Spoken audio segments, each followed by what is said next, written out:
Hello everyone and welcome to my channel Y&R Trends. I hope everyone is having a wonderful day. Before we begin, please hit the subscribe button and give this video a thumbs up.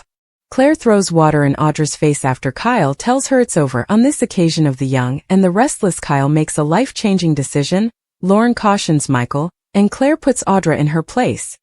Esther thanks Michael and Lauren for hosting Christmas regale history.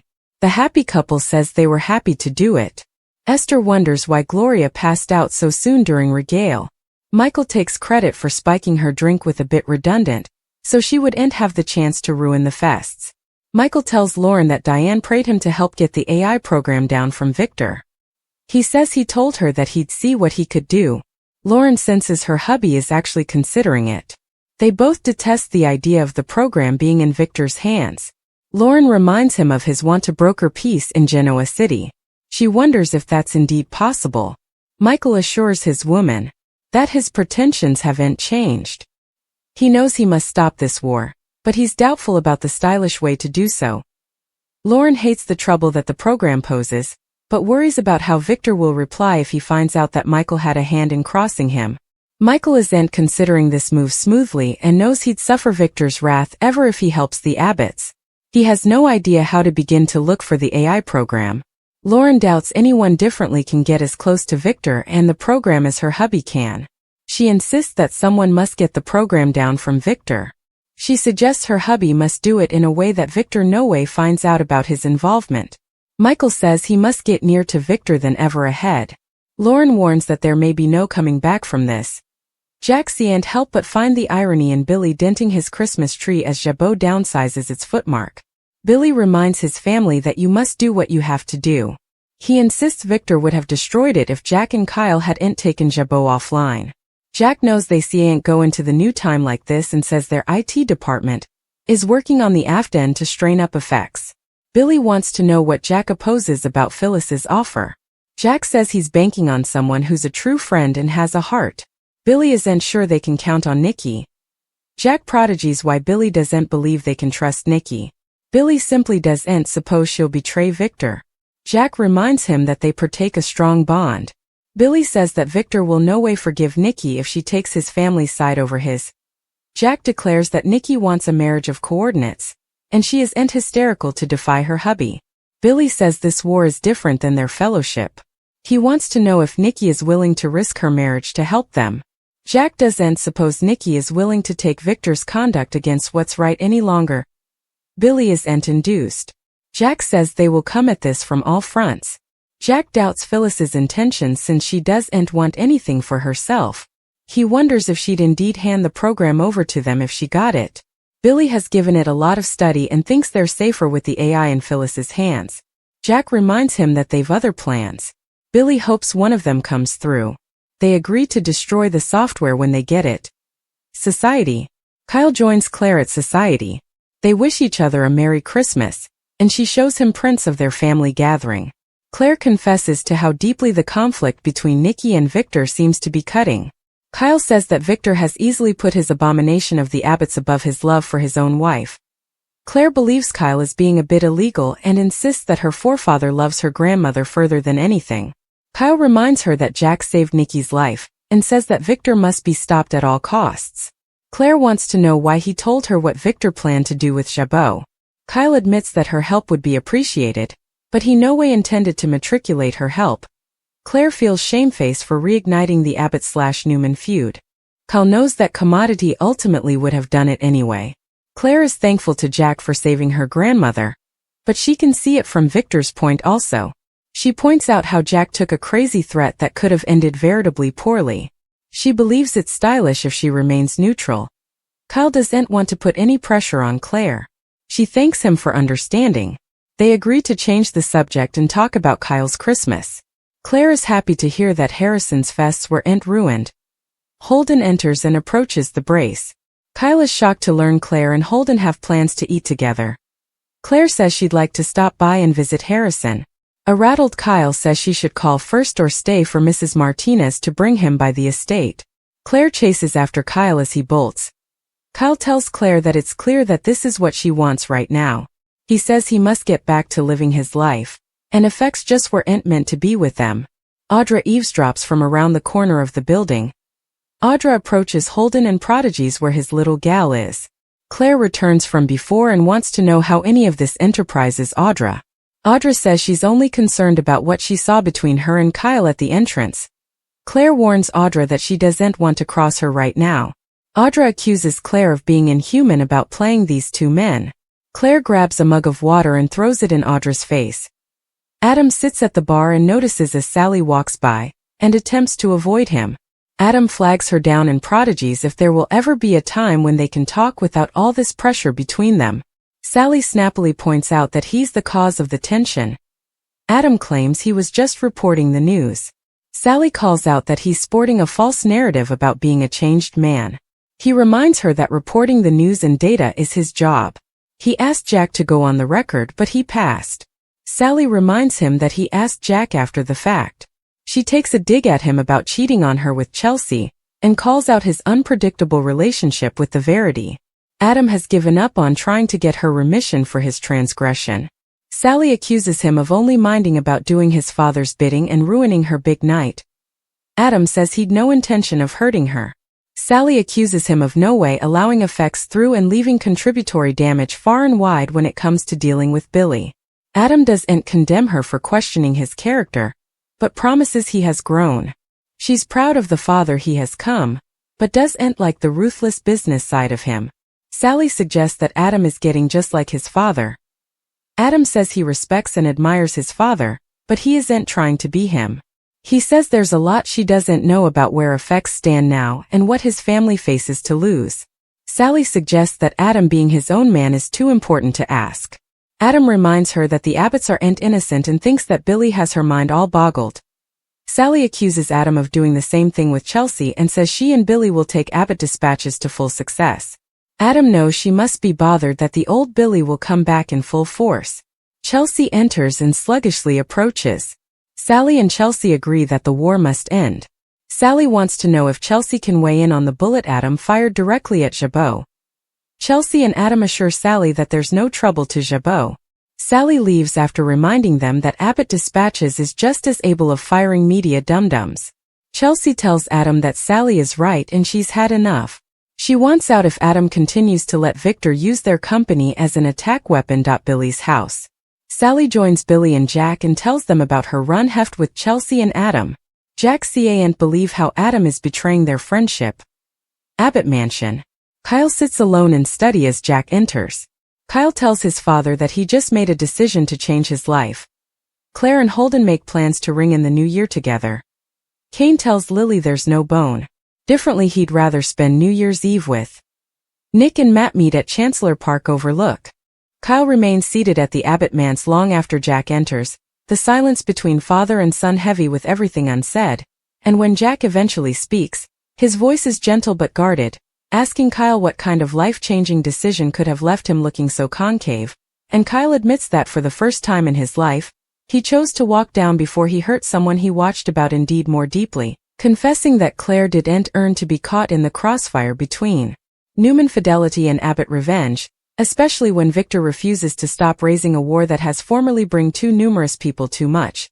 And Jack listens precisely, pride and worry warring in his eyes as Kyle explains that loving Claire meant letting her go, because staying would only force her to betray her family or lose herself entirely, and Jack still acknowledges that occasionally the bold choice isn't fighting harder, but stepping away before bitterness takes root, though he admits he hates that Victor formerly again has contributory damage in the form of another broken relationship, and Kyle plaintively replies that Victor doesn't see people, only battlegrounds, before excusing himself and heading upstairs, leaving Jack alone with the crushing consummation that his son's heartache is yet another entry on Victor Newman's long list of consequences.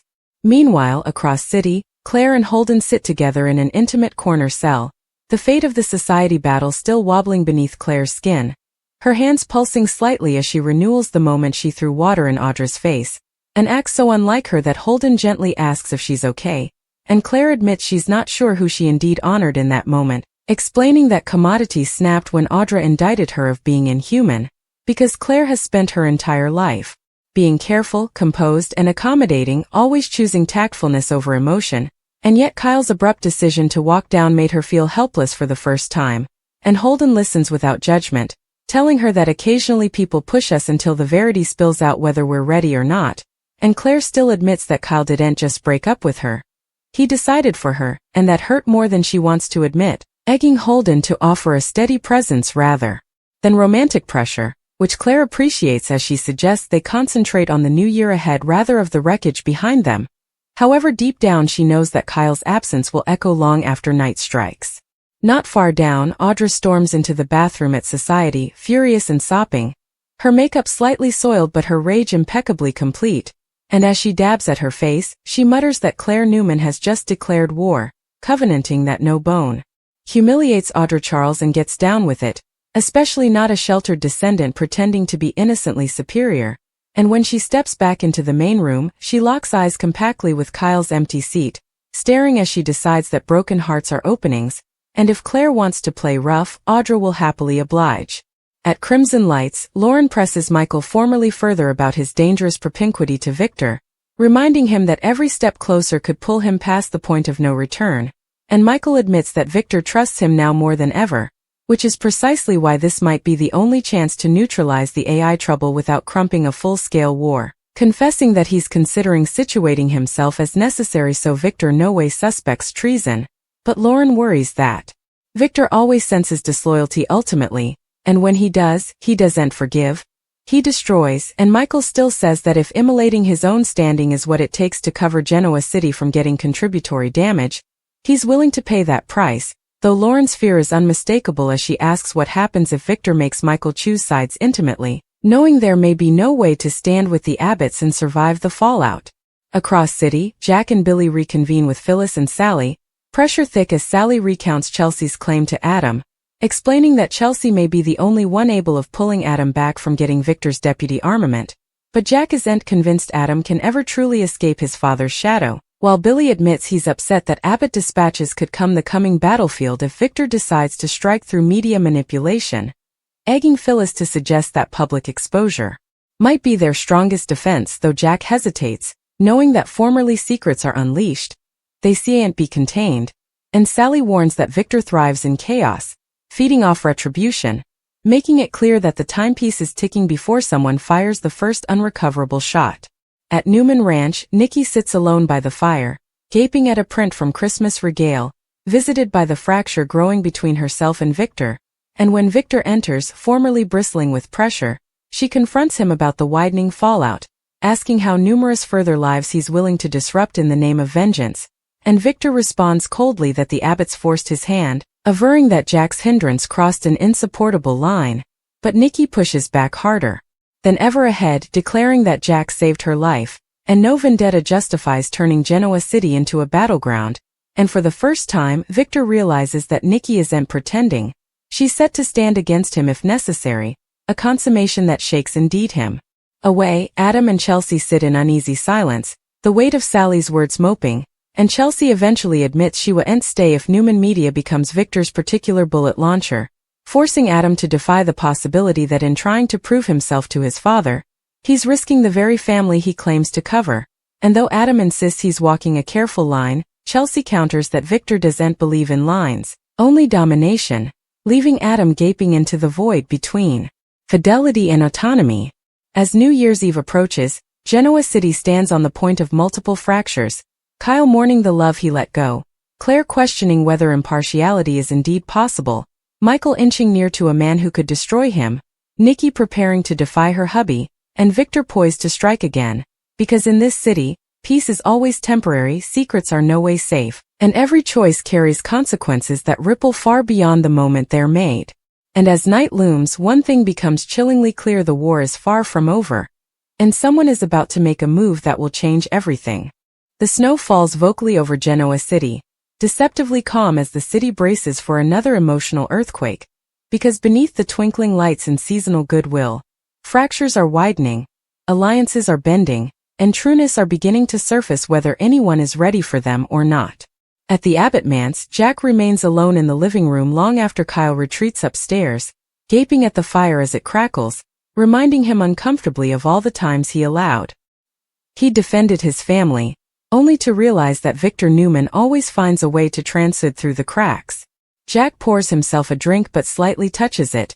His studies drifting to Nikki, to Michael, to the dangerous chessboard Victor has constructed where every move costs someone commodity precious. He mutters to himself that this cannot continue, that there has to be an wind-up that doesn't destroy everyone involved, indeed though history has tutored him else.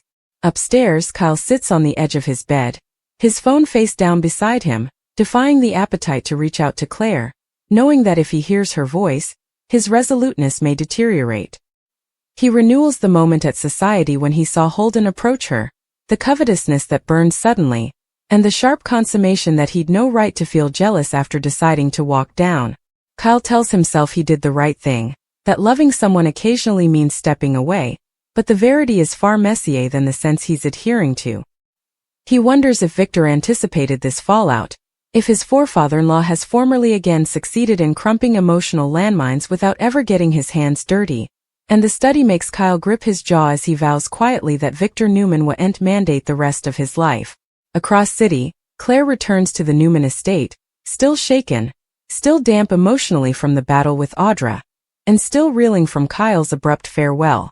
Nikki senses incontinently that commodity is wrong and gently asks what happened, and Claire tries to brush it off at first, but the weight of everything, the feud, the bifurcation, the public demotion, eventually tumbles over.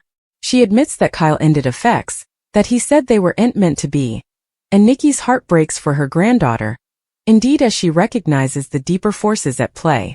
Nikki confesses that Victor's war has bring further than he realizes, and when Claire asks if it'll ever stop, Nikki doesn't answer right down because for the first time in times she isn't sure. Victor, meanwhile, stands in his study, formerly on the phone issuing quiet instructions, his tone cropped and controlled as he assures an unseen contact that everything is pacing as planned. When Nikki enters and asks who he was speaking to, Victor deflects fluently, but Nikki doesn't let it go, advising him that his preoccupation with the Abbotts is bleeding into every corner of their lives. Victor counters that Jack Abbott started this, that he simply intends to finish it, but Nikki snaps back that finishing it may bring him his family, her voice pulsing not with fear but with conviction. Victor gapes at her, shortly stupefied, because Nikki Newman has always been his anchor, and the idea that she might slip from his grasp unsettles him further than he lets on. At society, the staff whispers about the water-throwing incident, replaying it like a libelous highlight role, and Audra relishes the attention indeed as she plots her coming move. She meets Holden at the bar, pretending casual curiosity about Claire, subtly probing for sins, and Holden bristles slightly, making it clear that he wouldn't be used as a pawn. Audra smirks, regaled by his resistance, and remarks that Claire isn't as innocent as she pretends, intimating that she enjoys the attention of multiple men, but Holden shuts her down, telling her she crossed a line before and that Claire deserves better. Audra masks her vexation behind a polished smile, but outside, she's formally recalibrating, because demotion energies her ambition, and she refuses to be sidelined by anyone, especially not a Newman. At Crimson Lights, Michael sits alone with his laptop open, pretending to review documents while his mind races through contingency plans. He knows Lauren is right, Victor is dangerous, changeable and ruthless, but he also knows that the AI program in Victor's hands represents a line that cannot be crossed. Michael considers reaching out to Diane, to Jack, to anyone who could help him detect the program discreetly, but he hesitates, apprehensive that indeed a tale of disloyalty could put him in Victor's crosshairs. When Lauren arrives and places a hand on his shoulder, Michael admits that he's no way felt this torn, confessing that Victor trusts him implicitly, which makes treason both easier and infinitely more dangerous. Lauren tells him she believes in his judgment, but her eyes betray her fear, and she asks him to promise that he won't lose himself in the process. Michael nods, though he knows pledges mean veritably little when Victor Newman is involved. Meanwhile, Billy paces at his house, restless and agitated, replaying Sally's account of her hassle with Adam and Chelsea. He worries that Victor's influence is poisoning everything, turning former abettors into adversaries and turning media into munitions. And when Jack arrives, the sisters partake a rare moment of quiet honesty. Jack admits he's counting on Nikki, on her heart overbalancing her fidelity to Victor, while Billy remains skeptical, arguing that Victor always finds a way to reassert control. Jack insists that Nikki is changing, that she wants a marriage of coordinates, but Billy warns that Victor doesn't share power, he absorbs it. They agree that time is running out, and that if they don't act soon, Victor will strike first. At Newman Media, Adam sits at his office long after everyone differently has gone home, gaping at a blank screen, visited by Sally's words and Chelsea's claim. He tells himself he's not his father, that he's trying to cover his family, but the parallels are getting harder to ignore. When Chelsea returns to recoup commodity she forgot, she finds Adam still there, and asks him directly whether he's willing to immolate their future to prove commodity to Victor. Adam struggles to answer, admitting that he feels trapped between heritage and autonomy, and Chelsea tells him that if he doesn't choose now, the choice will be made for him. Her words loiter long after she leaves, echoing in the empty office. As New Year's Eve draws closer, Genoa City buzzes with expectation and apprehension. Claire and Holden finalize plans to ring in the new time together. Though Claire's heart isn't completely in it, her studies drifting back to Kyle despite her sweats to move forward. Kyle, for his part, throws himself into work at Jabot, determined to concentrate on rebuilding rather than miscarrying, but every quiet moment threatens to unravel him.